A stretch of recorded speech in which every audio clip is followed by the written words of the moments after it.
people sometimes can be shy at times, because if I don't know them, I'd have to ask them questions to see how's your life doing.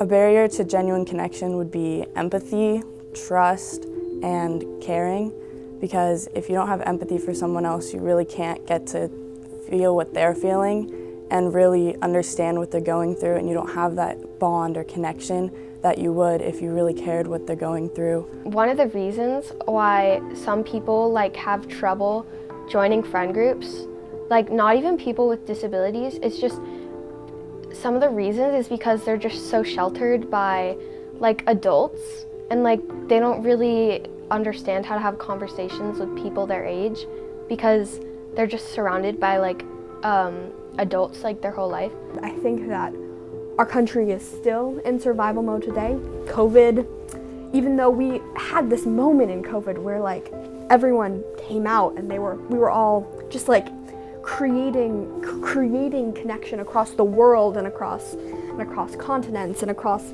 just boundaries of all kind, even though there was a lot of unrest going on, we kind of pulled together in a really tragic time. And I noticed that that kind of stopped and we went back into survival mode right as things started opening up, and I realized that our country has never really stopped being in survival mode, and I think that is the biggest barrier, is we have to unlearn 400 years of just hatred and division in order to actually create real, genuine connection. An example would be if I'm going through something at home and I have a friend and I'm expressing my feelings to them, but they don't really care or they don't go the extra mile to really help me when I'm feeling down, then I don't feel like I have a genuine connection with them, and I feel like it's more of just a baseline level of friendship than a real, true connection. Well, because usually whenever I'm feeling alone, my friends will just come sit next to me and say, "Hi, how was your day?" And I feel warm inside, thinking that it feels good. Yeah, when people might have different personalities and they're trying to fit in with a group of friends, it might be to the friends, it might be kind of oh, you don't really fit in with us, but the people they're just trying to fit in.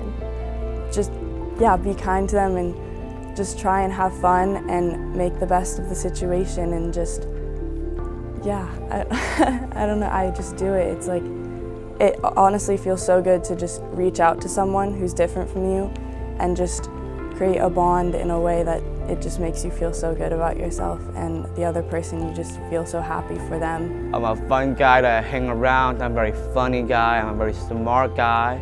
I always communicate with other kinds of people, so it's pretty awesome.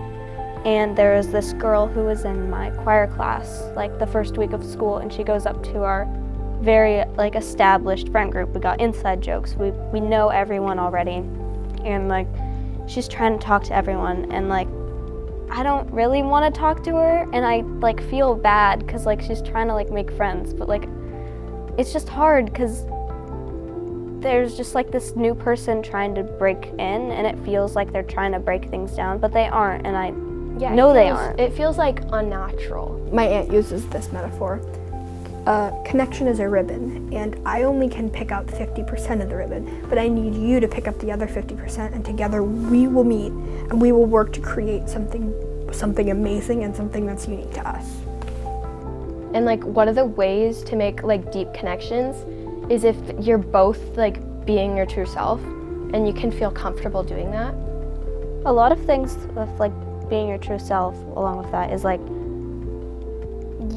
it's really hard to tell when someone's really being authentic, because we have friends who their whole life they've been raised to be extremely kind and very nice, and that's just how they were raised. And a lot of people, when they first meet them, think that they're being fake or sarcastic, or it's all a facade just to get friends.